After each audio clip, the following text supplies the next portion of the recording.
Mesdames, Mesdemoiselles et Messieurs, bonjour et bienvenue à notre journal hebdomadaire sur la radio-télévision Bénibon. Dans les grands titres de ce journal, réouverture partielle des églises à Lomé, c'était ce dimanche 19 juillet. En Côte d'Ivoire, Amadou Gon Coulibaly est inhumé dans son fief de Kogoro dans le nord du pays au terme d'une semaine de deuil national. Et nous aurons enfin un scoop sur l'artiste de gospel Josiana à la fin de ce journal. Au Togo, à l'instar des élèves des classes d'examen, ceux des classes intermédiaires ne reprendront plus les cours. Ces derniers seront cependant évalués. Dans un même communiqué rendu public le vendredi 16 juillet 2020, le ministre de l'Enseignement technique et de la formation et de l'insertion professionnelle et celui des enseignants primaires et secondaires affirmaient que les élèves des classes de passage seront évalués uniquement sur la base des résultats obtenus lors des 2 trimestres pour le primaire et le premier cycle secondaire. Selon le gouvernement, cette évaluation se fera sur la base de la moyenne du premier trimestre et des évaluations continues du deuxième semestre pour les élèves de la classe de seconde, première et deuxième année de formation professionnelle. Réouverture partielle des églises au Togo après leur fermeture depuis le début de la crise sanitaire de la COVID-19. Notre correspondant Honoré Lemou a visité l'église Yesoulade à Madarome à Lomé et voici son reportage. Ce jour est un jour spécial pour la communauté chrétienne au Togo.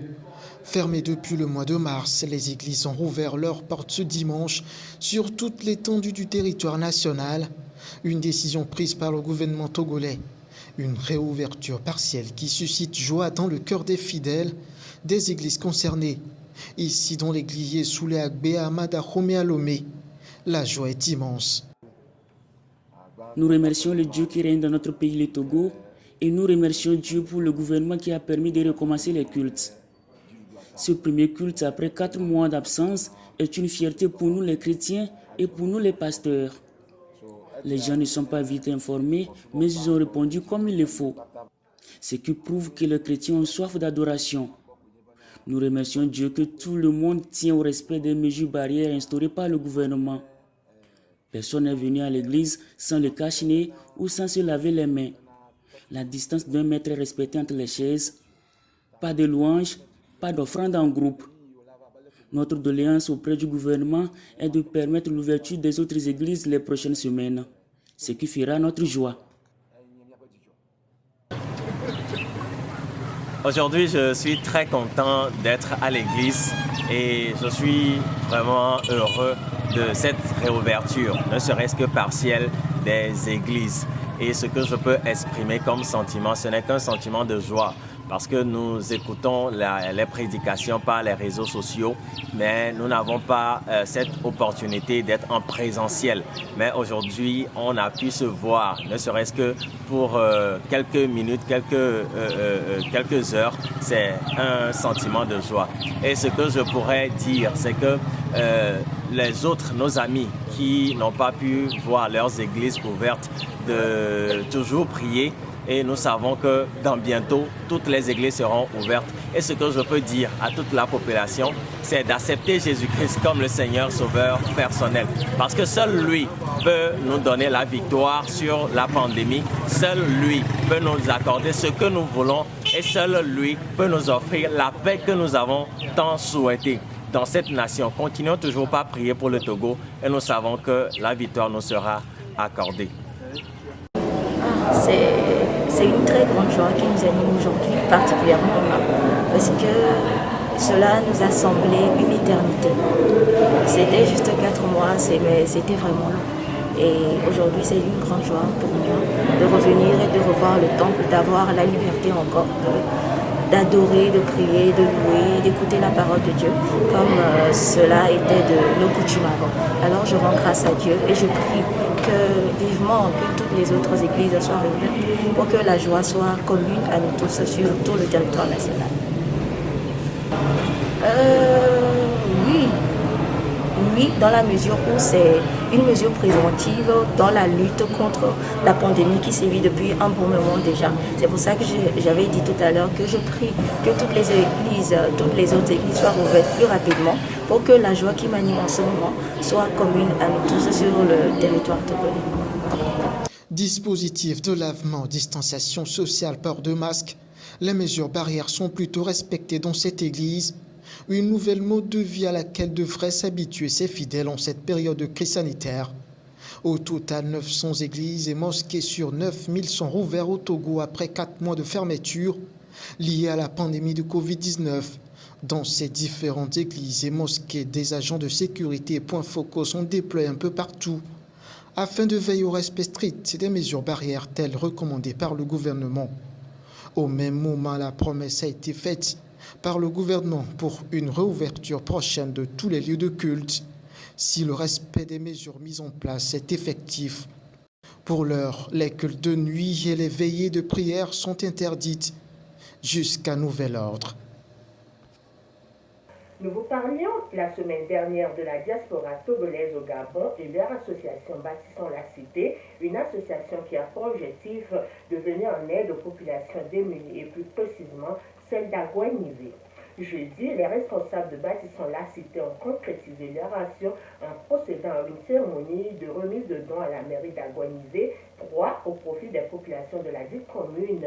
Reportage signé Honoré Lemou. Les populations de la commune d'Aguanivé 3 pourront désormais se protéger davantage contre la Covid-19 en cette période de crise sanitaire mondiale grâce à la visite de la diaspora togolaise au Gabon. Bâtissons la Cité.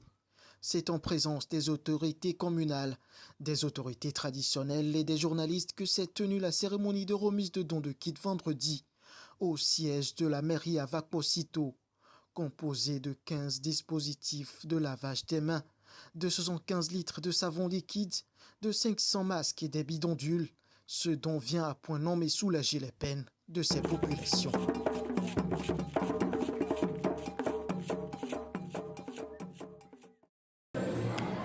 L'objectif de la démarche, la diaspora togolaise Bâtissons la Cité, basée au Gabon, ayant constaté que bon nombre de personnes ont cru que la pandémie a cessé. Or, le Covid-19 continue à faire rage sur son passage.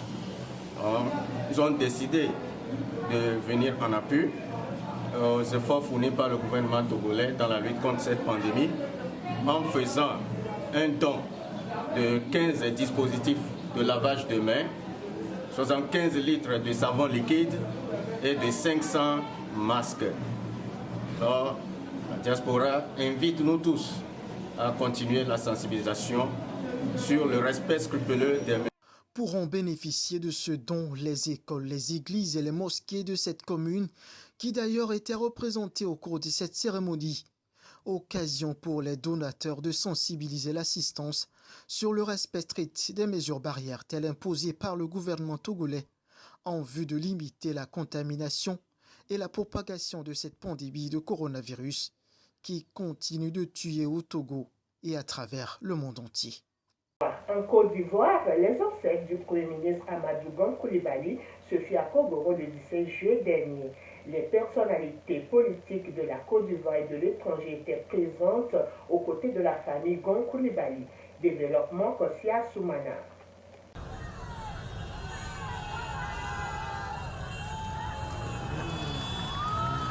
Le premier ministre ivoirien Amadou Gon Coulibaly, décédé le 8 juillet à l'âge de 61 ans, a été inhumé dans son fief de Korogo dans le nord de la Côte d'Ivoire au terme d'une semaine de deuil national. Parmi les personnalités à avoir fait le déplacement se trouvait également le président togolais Faure Sosmnanya Singé et le premier ministre nigérien Brigitte Rafini. Amadou Gon Coulibaly était populaire à Korogo, sa ville natale, dont il a été longtemps député maire et a de la vie générale beaucoup fait pour le développement de la métropole du nord ivoirien et sa région du port au pays du peuple sénopho, selon les informations publiées par Jeune Afrique. Mercredi et jeudi, des cérémonies d'hommage aux défunts s'était déjà tenu à Abidjan puis à Korogo. Désigné candidat du Rassemblement des fouettistes pour la démocratie et la paix RHDP, le parti au pouvoir, pour l'élection présidentielle prévue le 31 octobre 2020, Amadou Gon Coulibaly, le lion de Korogo, est décédé brutalement ce 8 juillet 2020. Un décès qui bouleverse le jeu politique ivoirien à 3 mois et demi du scrutin. Le temps des funérailles terminé, RHDP est dans l'obligation de se trouver un nouveau champion pour défendre ses couleurs au scrutin présidentiel.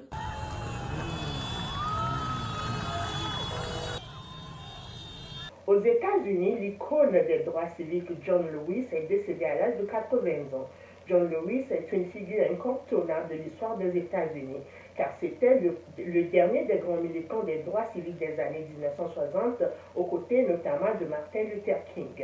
Il était un leader du mouvement, un champion de la résistance pacifique et une voix de premier plan au Congrès américain depuis plus de 30 ans.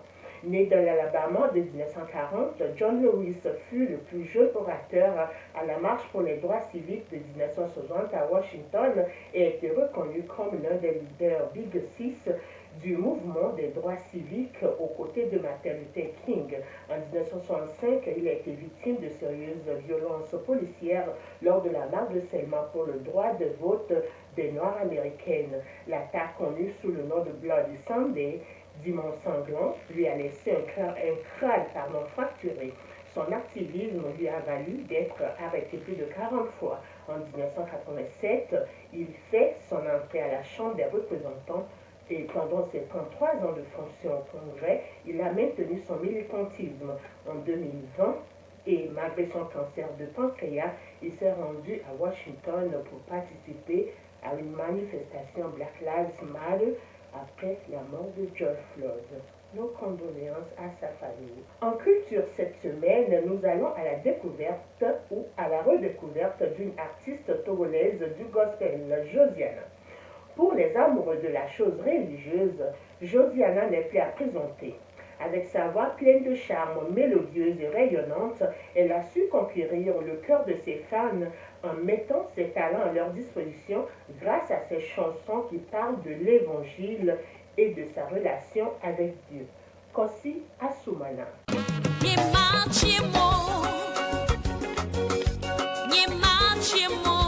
Mais 7 mai à Tové au Togo, Josiana de son vrai noir et Yaïronam a dès le bas âge montré une grande affection pour la religion chrétienne. À l'âge de 12 ans, elle égayait déjà le public au cours des récitals organisés à l'école et intègre en 1999 le groupe musical de son église où elle va se distinguer par la qualité de sa voix. Prise sous les bonnes ailes de Papa Akumbia, ex-président de l'UNAM connu sous Francisco comme nom d'artiste dont elle fera la connaissance, Josiana va intégrer le groupe Lili Tambour en 2004 en vue de faire ses preuves et avoir la maîtrise de la scène. Une expérience qui va tourner court car la jeune dame attachée à ses convictions religieuses ne se sentait pas prestée dans les bars sur les rythmes mondains et va quitter le groupe un an plus tard. En 2007, elle décida d'entrer au studio pour l'enregistrement de son premier single et sortira son premier album en 2009 grâce au soutien du Fetani Zambé, responsable du studio Nizat, qui va lui trouver son nom de scène. Les vicissitudes qu'elle a connues vont fortement inspirer les 8 titres de son premier album, Agbe s'enfuit, sorti dans les bacs le 6 novembre 2009, qui va la révéler au grand public. À travers cet album et le titre phare Agbe s'enfuit, qui veut dire la clé de la vie, l'artiste met sa confiance en Dieu et affirme que lui seul a la clé de sa vie. Le seul capable de briser les limites professionnelles, financières, matrimoniales et tout autre problème qu'impose par moment la vie. N'ayant pourtant bénéficié d'aucune formation musicale, Josiana démarque tant par sa voix acoustique pleine de groove que ses prestations scéniques de belle facture et acquiert rapidement le cœur grâce à sa voix de velours. Elle est sollicitée par les grands du gospel togolais à prester sur les mêmes scènes. Après une pause artistique de près de 4 ans, Josiana, membre de jury et chargée de l'accompagnement vocal des candidats participant au concours Gospel Talent Togo organisé par l'Union des chanteurs de l'Éternel du Togo U7, signe son retour le 16 août 2015 avec son second album Zoncle Yesu, qui veut dire Marche avec Jésus. Un album de la maturité inspiré par l'évangile, composé de 8 titres comme le premier album, qui appelle à une relation intime avec Dieu et développe la thématique de rédemption par le Christ. 5 ans plus tard, l'artiste passionné du gospel confirme son engagement dans son œuvre et annonce Jésus le fera, un nouvel album composé de 12 titres qui appellent à la confiance, à l'espérance en l'Éternel, le Tout-Puissant capable de trouver la solution quelles que soient les difficultés. Quels que soient les cas, les difficultés de la vie, aie confiance en lui, ma sœur. Jésus le fera, le 3e album de Josiana, bientôt disponible. S'il a promis, il le fera. Au-delà de mes désirs, aie confiance en lui. Il n'est pas un homme de mentir. Il a dit, il le fera. Il a dit, il te le fera. Il a dit, il le fera. Au-delà de tes désirs, Jésus le fera.